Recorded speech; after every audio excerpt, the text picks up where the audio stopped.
Christy Schreiber, and we're here to discuss books that have changed the world and have changed us. And I'm Gary Schreiber, and this is the How to Love Lit podcast.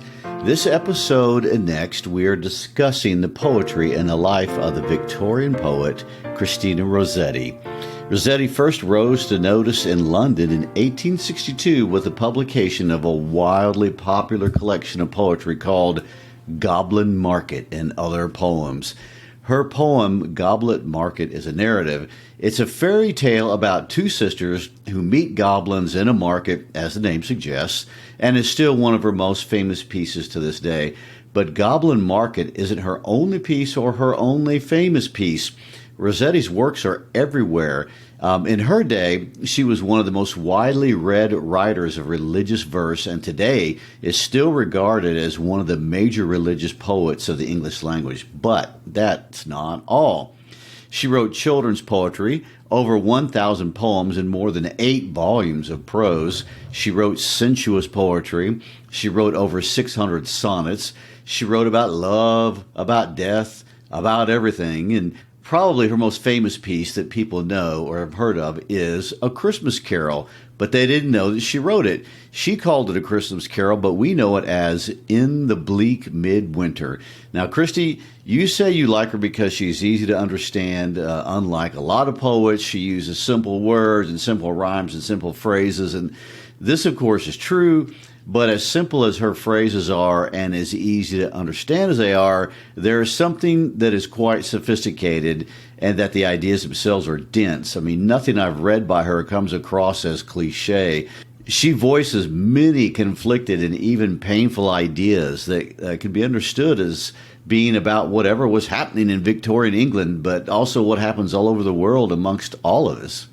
That's right. And her life was conflicted in many ways. I mean, of course, that's not unusual for a poet, I know. But for starters, she lived an extremely privileged life by the standards of her day. I mean, her family was well connected. It was highly educated and eventually famous. I mean, these are all wonderful things. Yet, as a woman in the Victorian era, she faced the legal and social limitations of her sex, and she felt those limitations acutely. I mean, she was brilliant, she was beautiful, she was well-connected, as were her brothers, but she ran into so many social limitations that her brothers didn't have, and she was close to them, and it was obvious, the contrast was. Marriage was also an imperative in her culture, and this produced an intense amount of anxiety for her. As she understood life, for a Victorian woman, there were only 3 choices, and these are her words. You could have sisterhood, motherhood, or spinsterhood. And she saw each of these for what they were, and there were positives and negatives in each one. But she expressed very eloquently the conflicting emotions that the limitations of a woman in that culture faced. So let's put this in other words. For a Victorian woman, you could become a nun, you could be a wife, or you could be a spinster. It's basically how she saw it being reduced down to, and that annoyed her. To understate the case, it annoyed her, especially when she looked at all the choices that her brothers had. I remember feeling this, by the way, when I was a little kid. Not that I grew up in Victorian England. I'm not that old. Yeah, Brazil is nothing like that. No. But she writes about, this and what she sees and how it makes her feel. But this, if this were all that she was writing about, we wouldn't be reading her. I mean, there's enough documentation about life in the Victorian era to overshadow a few feminist sonnets. Plus, I'm not sure any poetry like that would even have been able to find a publisher in the 1860s. And her poetry was not just published during her lifetime, it was wildly popular during her lifetime. And of course, it's remained so ever since. Her poetry made her famous while she lived and even afterwards. And because she had a brother who published her personal poetry after she died. And I have mixed feelings about that. But anyway, Rossetti did what all great poets do. And she found that which is universal in the human condition in the circumstances that were unique to her situation. But she applied it for all times. The circumstances that she describes, there's no doubt, were created by her culture and by that moment of history in which she lived. But the emotions transcends Victorian era. as do the issues of gender. And it's her responses to these situations that people have found interesting over time. She expresses emotional responses that reflect her mindset, and it's a mindset that many of us have experienced. But she also expresses choices, and she expresses regret in choices. And a lot of people don't have nerve to do that. In regard to the marriage question, just so you know, she chose Spencerhood. Her sister chose sisterhood. And obviously her mother, who was her closest companion throughout her life, chose motherhood. You know, my first instinct in reading her poetry is to look at it from a historical and psychological perspective. And that's mostly because of the time period that she comes out of. Her poetry discusses being a woman in the Victorian era, and she is exactly the profile of the woman that flocked to Sigmund Freud's office and about which much of his literature is about. And I've always said that poets and writers were always the first psychologists, and no one embodies the poet as psychologist more than Christina Rossetti, especially when discussing and seeking to understand gender issues. But what makes the poet a poet and not a psychologist is that she's able to universalize her experiences beyond being a Victorian woman. You know, of course, she helps us understand life as a Victorian upper-class woman, but obviously, that has no application in my life. And I'm a man, obviously, and I live in the 21st century, obviously, and yet she takes us past culture. And we're also able to see ourselves in her choices, even if our own cultural experiences and social expectations are vastly different. She is accurately observing the nature of men, the nature of women, the relationships between men and women, and she's making those observations universal. And our culture is very different from Victorian England, but as human beings, we do share a lot in common. And I think that that may be why it's her non-religious poetry that today we find appealing. It's more universal, more applicable. So just for context, in this episode, we're going to begin by discussing Christina's life in the context of a few of her early poems at the Antique, and of course, No Thank You, John. We'll discuss some of her observations as they pertain to being a Victorian woman, but we'll also see that there are many ways to read these little poems. Next episode, we'll continue to look at her work in a more universal way. We'll talk about in an artist's studio and think through a few other poems that people have really loved over the years. We'll see what she has to say about relationships, but of course we can't neglect to talk about her favorite subject, which will not shock you to know is death. What is it with Victorian women and death? I mean, she sounds like Emily Dickinson. Well, funny you should bring up Dickinson because people compare it to Dickinson a lot. And, that actually, and a lot of people don't know this, they were exact contemporaries. Of course they were. So Rossetti is from London. Dickinson is from Amherst, Massachusetts. So there's an ocean between them geographically. But check this out. Rossetti was born December the 5th, 1830. Emily Dickinson was born December the 10th. 1830, so 5 days apart. Both were daughters of men associated with learning. Dickinson's father was a lawyer, but he was a trustee at Amherst College, and his grandfather was one of the founders of that school. Her brother, the university treasurer, so, there's their connection to higher learning. But Rossetti's father was a political exile from Italy, and he was the predominant Dante scholar of his day. He was a professor of Italian at King's College. Rossetti's mother was highly educated. So both of these women, both Dickinson and Rossetti, came from highly educated households. But there's that's not it. There's more that's connected to their connection. Emily Dickinson was extremely close to her brother Austin. Rossetti was extremely close to both of her brothers. And then finally, this idea of subject matter. Both of them got reclusive as they got older. Both were Spencers. But that's not uncommon. It does just kind of stand out. And please don't forget that they both wrote a lot of poetry about death. Well, there is that. And the fact that a lot of what we know about them, I think this is interesting too, comes through a very censored representation of their work, which was distributed by their surviving family members. I mean, Dickinson was barely published at all during her lifetime. Now, that's not Rossetti's case. Rossetti published a lot. of her own work. But her brother, after her death, published an edition with a preface and a commentary called The Poetical Works of Christina Georgina Rossetti in 1904 that had over 900 of her poems in it, but he heavily edited them himself because he wanted to create this image. He wanted to portray her as he wanted the world to see his sister, for better or for worse. It wasn't until Rebecca Crump from LSU in Baton Rouge, years later, who published her unedited works, that we began to see a different perspective of this woman that people just took for whatever William said she was back in the day. So there you go. I think you're right. There's a lot in common between those two girls. So ladies. Not only is there a lot of poetry about death, but they've got controversy also from the get-go. Yeah. Not Rossetti, doesn't have near as much controversy as Emily Dickinson. But let's get into it. Let's see what's unique about this remarkable British Victorian poet, Christina Rossetti.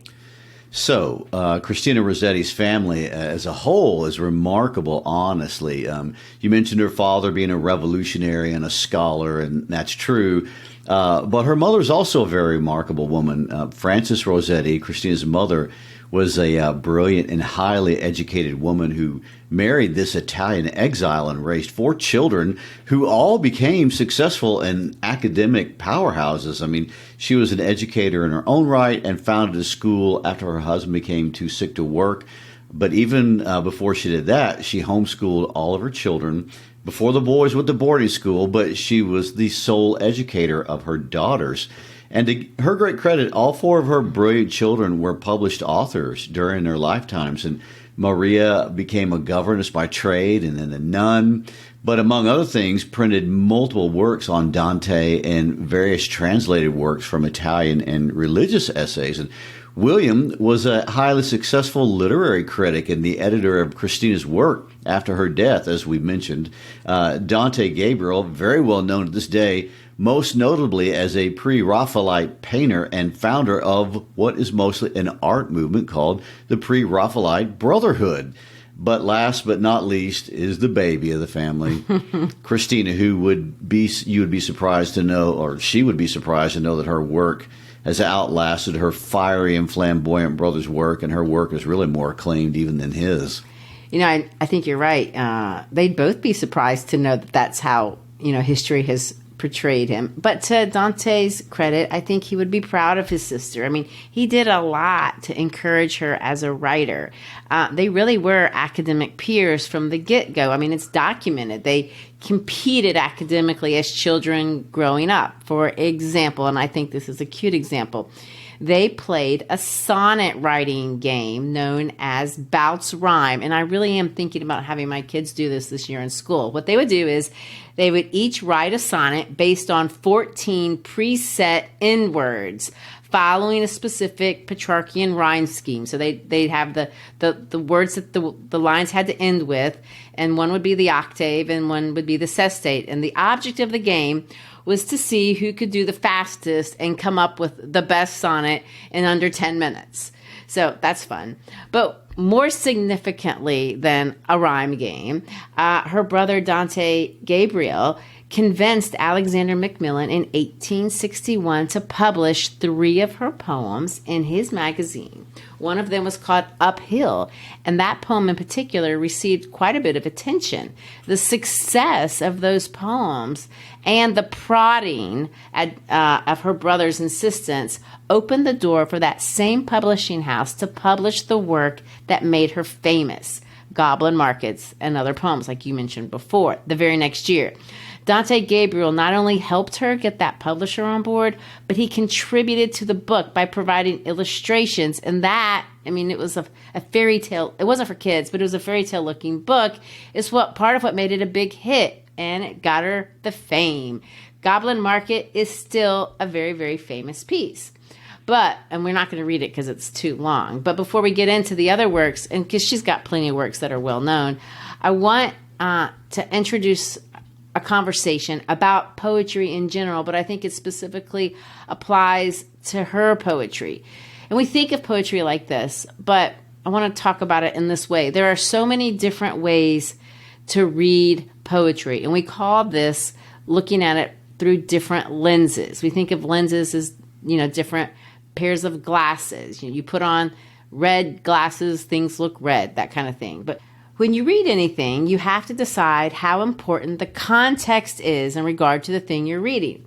So when it comes to essays and nonfiction, obviously context is extremely important, so much so that if you don't provide context, you're essentially lying and you can misunderstand what the person is trying to say. For example, if you're reading Queen Elizabeth's speech to her troops, you kind of need to know who's Queen Elizabeth, what the year was, who's the audience, what's going on in the world, that sort of thing. But with poetry, those same rules don't apply. When we read poetry, what we have to understand is there's not any single way to read any set of words. The words take on a life of their own.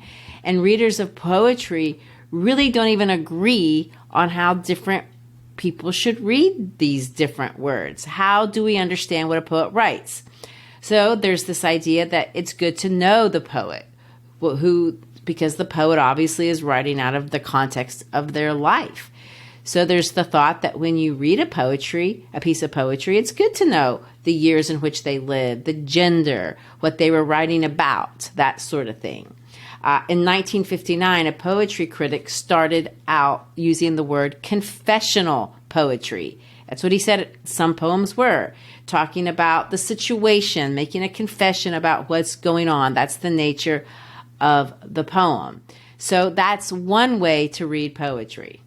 Well, could you say that all poetry is confessional?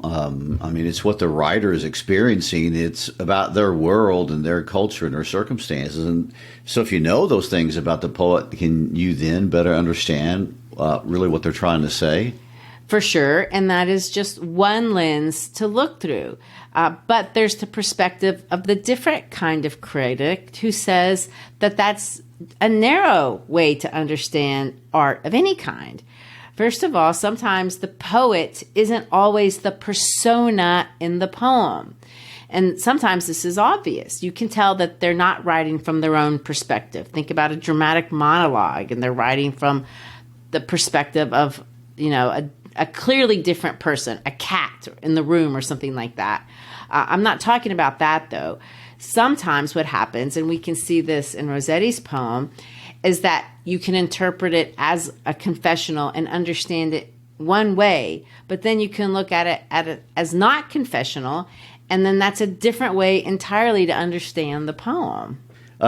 We see this in successful music all the time, in successful songwriting. The writing has to be more than just about the writer, even if it is confessional at some level.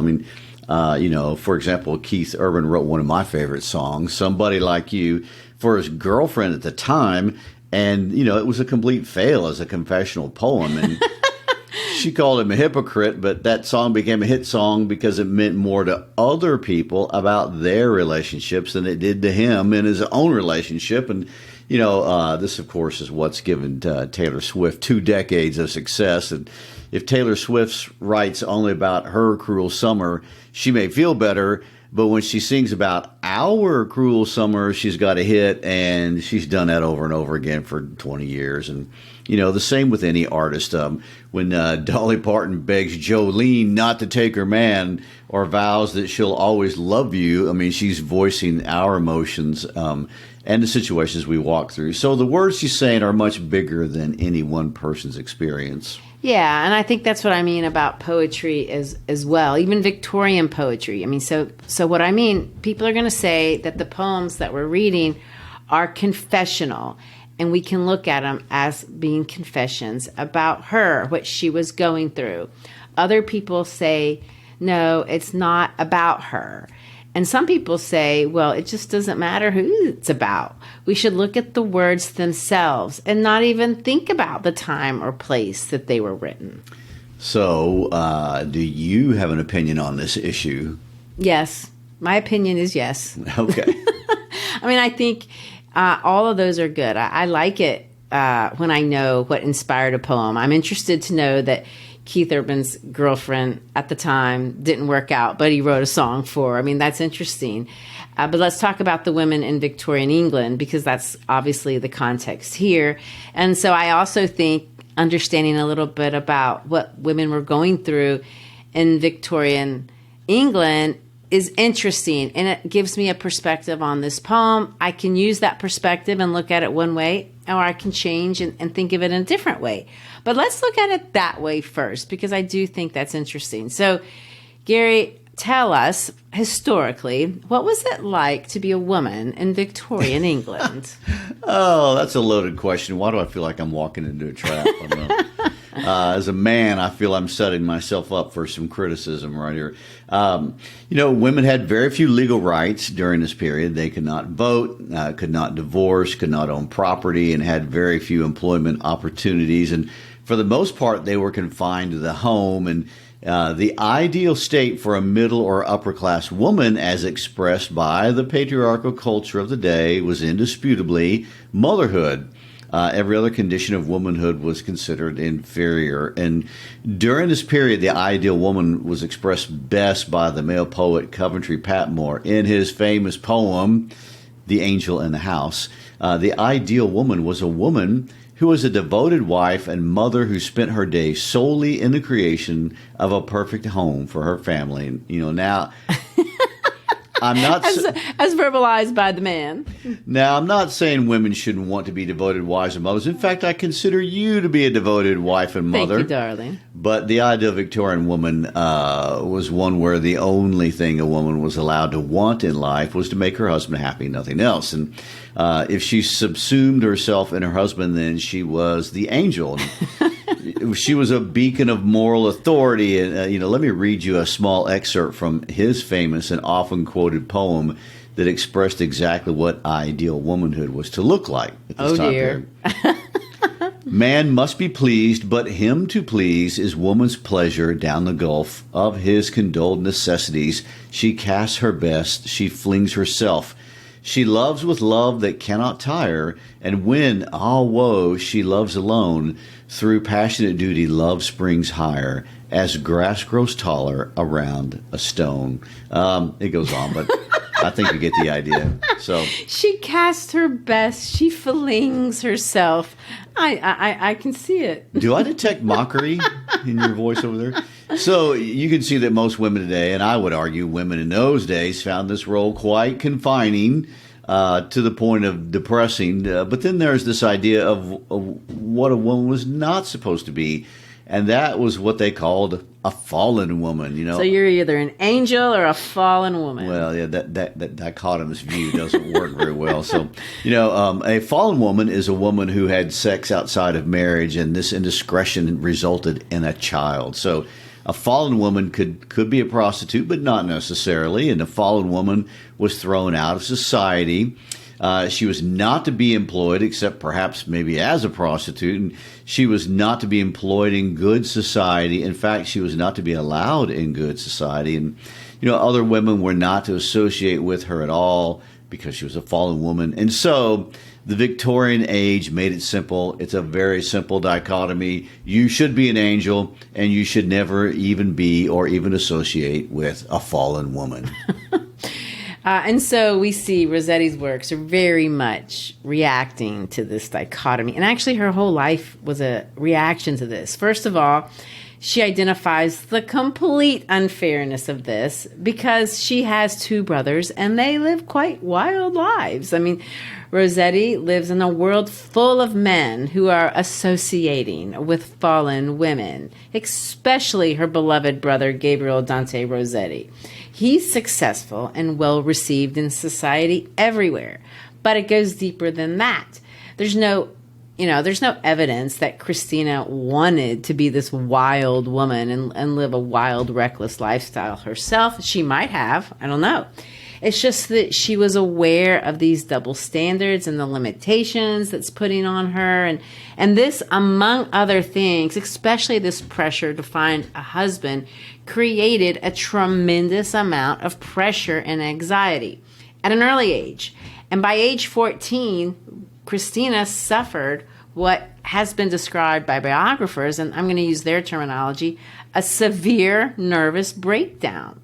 Now, I'm sure it's not only the gender roles that caused her breakdown, but if we read her poetry with this in mind, thinking of it as confessional poetry, there's no way to not think that these problems didn't play a significant role in her breakdown. Before her meltdown, she's described as lively and aggressive. Her childhood was described as exceptionally happy. But afterwards, there's a marked difference in her subject matter and what she wants to talk about and her view on life, and it's very dark. At the time of her breakdown, she's described as having violent mood swings, depression, shortness of breath, constriction of the chest, feelings of suffocation, heart palpitations, a cough.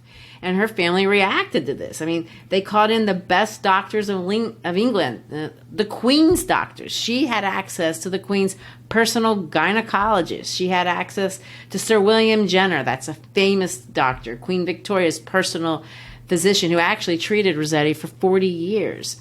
So if we look at her poetry, it deeply concerns her that future happiness is tied to how well she's able to find a husband and how well she can get a man to love her. Here's the first two stanzas, and this is a poem.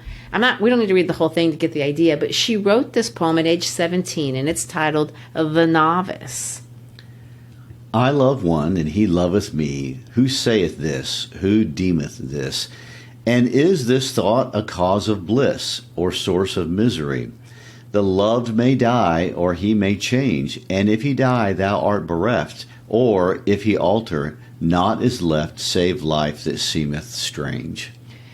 So I know I'm reading this as a confessional poem, but it's hard not to understand it when you know that she's a 17-year-old girl in Victorian England watching girls everywhere competing for these men, knowing that their future is dependent on whether they're able to catch one.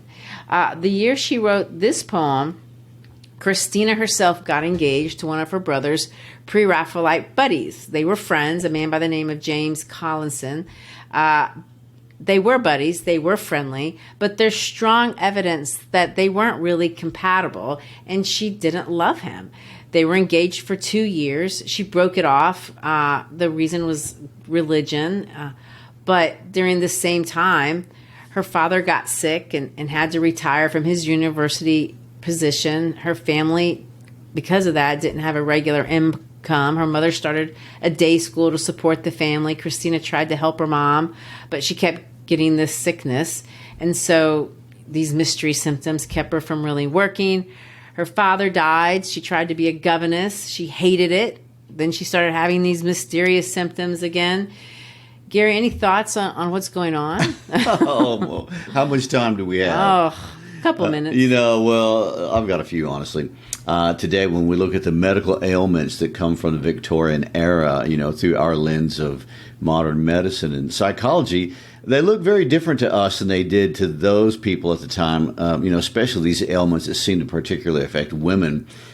What they called hysteria, like what we see described in Rossetti's case, I saw also where she was said to suffer from melancholy, we would call that depression. But what's causing all of it?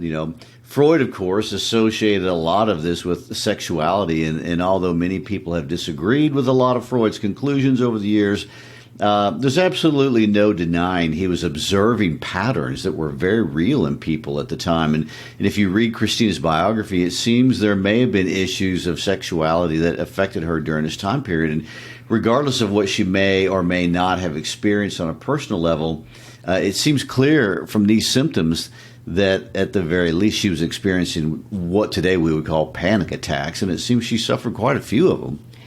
This first poem that we're going to read in full, she wrote in 1854, so she's 24 years old. She'd been engaged. She'd called off the engagement. She's gone through these bouts of depression and anxiety. She's gone through the death of her father. But here's what I want to say about confessional poetry. We don't know if that is what this is. It might be. It might not be. We don't know. It wasn't a poem that Christina Rossetti published. This poem comes from a collection that she kept to herself. Her brother William published it after her death in 1904. But today, it's a favorite of a lot of people. And regardless of who it's about, it clearly expresses anxiety, depression, frustration. It's easy to follow. The words are clear. The rhymes are simple. There's no enjambment. Every line ends with a stop. The tone is unsettling. The literary devices are traditional. She's got alliteration, similes, irony, hyperbole, repetition, imagery from nature. Many people have found their experience with anxiety in her words. So the poem's titled From the Antique. It's clearly from the point of view of a woman. But Gary, I know you're not a woman, but would you mind reading this for us? It's a weary life, it is, she said, doubly blank in a woman's lot. I wish and I wish I were a man, or better than any being were not. Were nothing at all in all the world, not a body and not a soul, not so much as a grain of dust or a drop of water from pole to pole. Still the world would wag on the same, still the seasons go and come, blossoms bloom as in days of old, cherries ripen and wild bees hum. None would miss me in all the world, how much less would care or weep. I should be nothing while all the rest would wake and weary and fall asleep. So let's look at it stanza by stanza and just highlight a few of the effects that she's created. It's a weary life it is, she said, doubly blank in a woman's lot. I wish and I wish I were a man, or better than any being were not. All right, notice how we start off in the third person. It's a weary life, she said. She didn't say I said. She said, it's a weary life, she said. Who's the she? Is the speaker talking about herself in the third person? Did someone else say that to her and she's thinking about how this other person has described life? Was it a woman who made that comment, or was it a man? She doesn't want us to know. It's a clever thing to do. Somebody commented about how dreary life was, and she responds by saying, doubly so if you're a woman. Then she says this, I wish and I wish I were a man. She repeats the words twice and alliterates it with the word word. Gary, what do you say about that? Well, first of all, it's sad, obviously. And it's interesting that her first thought is to think that being different than the way she is would make everything better. She's suggesting that being a man would make her free from the stress and anxiety she's experiencing at that moment. And this thinking of if I were just not what I am, everything would be better. It's very universal. And it's wrong, of course, as we see. If we watch the struggles her very brother is going to go through in a few years about depression. But when you have depression, that's how the world looks. Depression is debilitating. Depression makes the world look like everybody else has an advantage that I don't have. And you could just take out the word man and, put in another word. You could say, I wish I were rich or tall or beautiful or a different race or whatever it is that you have no control over. And it can become an obsession and a road to anxiety because because that's out of your control, all of it. And anytime you say, I wish I were this or that, you do not feel your own agency. You're expressing resignation and helplessness. And, that's going to lead to darkness. Look at the very next line.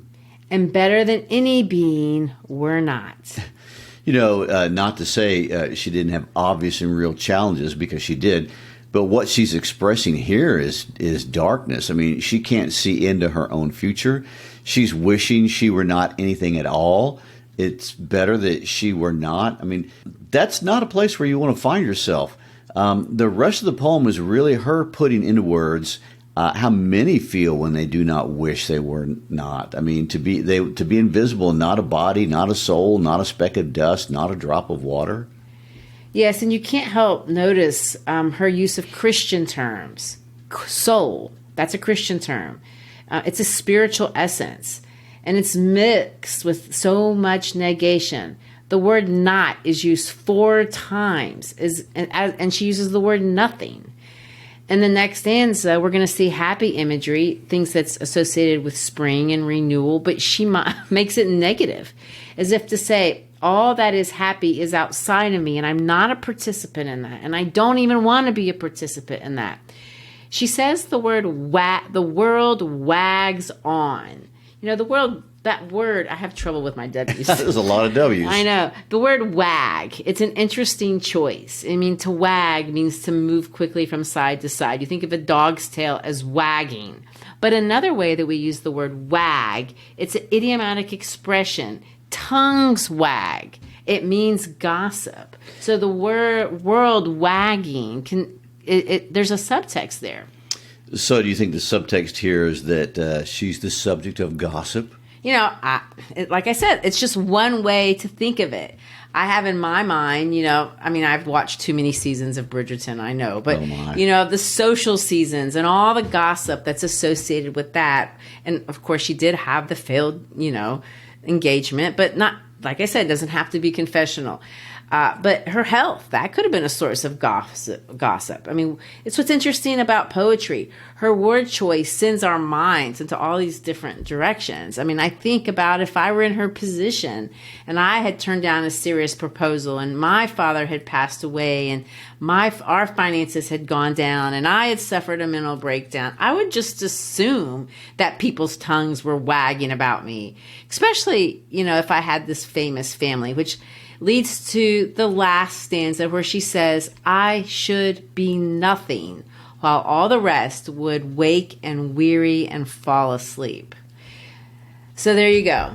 Is this about her personal experience? Maybe. Is it about everyone who walks through dark times? I think the success of the poem suggests that the answer to that is also yes. The second poem I want us to talk about is way lighter than depression. This poem she did publish. It was in her book of poetry, the one that came out in 1962 called Goblin Market and Other Poems. And this next poem sounds exactly like something Taylor Swift would have written had she been a Victorian woman publishing poetry in 1862. When Christina's brother, William, published a biography about his famous sister, 4 years after he published her work in 1908, he wrote another book called Family Letters of Christina Rossetti. He talked about this next poem that we're going to read, and he said that it was definitely about a real person. This is what her brother said about the poem. Gary, will you read it? John was not absolutely mythical, for in one of her volumes, which I possess, Christina made a pencil jotting. The original John was obnoxious because he never gave scope for no thank you. So the original John, and the title of this poem is No Thank You, John. I never said I loved you, John. Why will you tease me day by day, and wax a weariness to think upon with always do and pray? You know I never loved you, John. No fault of mine made me your toast. Why will you haunt me with a face as wan as shows an hour-old ghost? I dare say Meg or Moll would take pity upon you if you'd ask, and pray don't remain single for my sake. Who can't perform that task? I have no heart. Perhaps I have not. But then you're mad to take offense that I don't give you what I have not got. Use your common sense. Let bygones be bygones. Don't call me false who owed not to be true.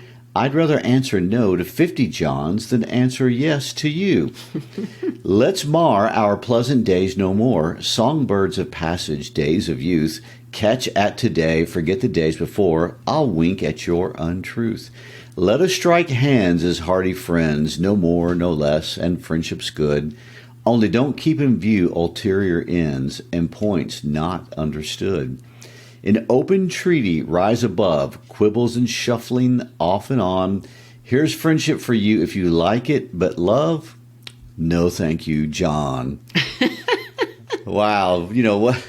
This is getting friend zoned the hard way right here. I know. This poem really needs no explanation. I mean, the speaker in this poem asserts her own desires. She defends her right to be happy on her own terms, and she speaks up for herself, when her choices are obviously being dismissed by John. Right. It's angry, really. I mean, she's angry that he's entitled because his essence is something of a prize, I guess. Well, we all dislike that kind of narcissism. She's frustrated that she has to keep returning to this idea that it's inconceivable that she wouldn't want this guy. At the end, she offers friendship, but really, this is an assertion of equality. In other words, no means no. Something women to this day often struggle to get men to believe. Not you, darling. I love you. But again, a reason why I think the poem is still popular. Indeed. And so do we know who John is? Well, there's been some debate, although I did read an article once that the man was likely a gentleman by the name of John Brett, a painter friend, of course, of her brother, Gabriel Dante's, one of these men who appeared around quite a bit. The story seems to be that she was modeling for a painting that he was doing, and when she rejected him for the final time, he just quit the painting. There's quite a range of emotion in her poetry, and I especially noticed the difference when we think of that fact that didn't publish the first one, but that she did publish the second one. Right. And so the debate continues. Does context of a poem matter? Does it matter what it meant then? Does it matter what it means today? Should we or should we not research the background of any piece of poetry? Well, I think that's a question we will leave for the interpretation of every listener, because I dare not venture to say, I hope you've enjoyed the episode. So thanks for listening. We were glad you were with us today. Be sure and check us out on our website at howtolovelitpodcast.com. Follow us on social media, on our Facebook page, Instagram, all the usual suspect places. Once again, thanks for helping us make literature accessible to everyone. Peace out.